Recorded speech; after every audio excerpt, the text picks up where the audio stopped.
Hey, if you've followed me for a while, you know that I'm huge on gratitude and what just a powerful practice that is that you should have in your life daily. But when we get into a gratitude practice, whether we're journaling it or we're thinking about it first thing in the morning or in the evening before we go to bed, which I highly recommend, what are you grateful for that day?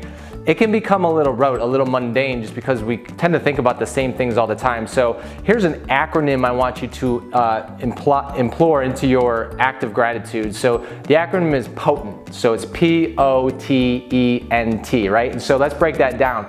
The P in potent is people. So, and I'm not talking about like your spouse or significant other or your kids or family members or employees or coworkers. I'm talking about what people are you experiencing interactions with throughout the day that you might have just kind of passed it off in just in passing. Like for example, in the times we're in now, like the people at the grocery store that are risking their lives, or the frontline employees, and all of the people now that are risking things in their health to provide services for us, or the bathroom attendant who keeps the place crystal clean.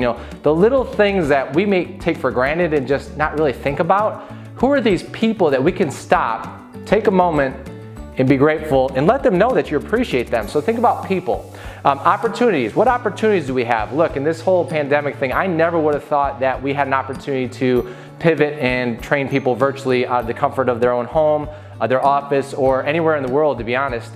So it's been a great opportunity for us. So I'm extremely grateful for that. So what opportunities have come that you might never have thought of, that you got a little creative, and now you're grateful for those that have come because of the circumstances currently. So T now, we got POT, so T, what things?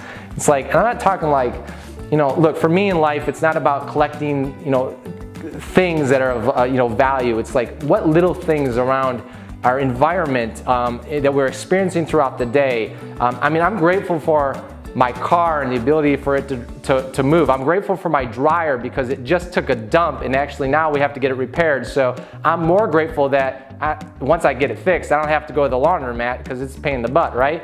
What little things that we take for granted on the daily avenue of our life that do we take experience? So that's things. Experiences is the E. Experiences in life. Look, growing up, our vacations consisted of jumping in my dad's station wagon, driving up to Green Bay. I'm from Toledo, so driving up to Green Bay and visiting my grandma and my relatives, because my mom's from there. And that was our vacations, which, don't get me wrong, I loved it. It was a great experience.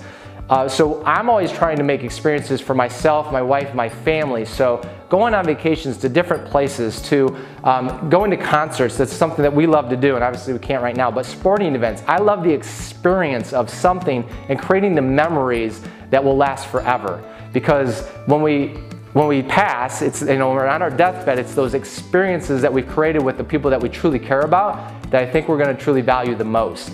And then the N is nature. Like, this is something I've really dived into in the last few years. Like when I walk out of the office or out of my house, like the breeze on my face, the chirping of the birds, except when it's 5 a.m. and they wake me up. I don't really appreciate that, but it is what it is. But I do appreciate the nature itself. Golfing, I love to golf. I don't get out much. I used to be like highly competitive, and like if I didn't do well, I'd get really upset, and I figured, well, if I'm not gonna put the time into it, then I'm not gonna be very good at it. But now what I do when I go golf is I appreciate the landscape. I appreciate the architecture of the grounds and the ambiance that's around me. So nature, we go on these hikes we have this nice walking path by my home and in the woods, and we can experience all those things. So I love just getting out into nature. And then the last one is T, so thoughts. So the beautiful thing is that we control our thoughts. Yes, they come and go, but we are ultimately responsible for them.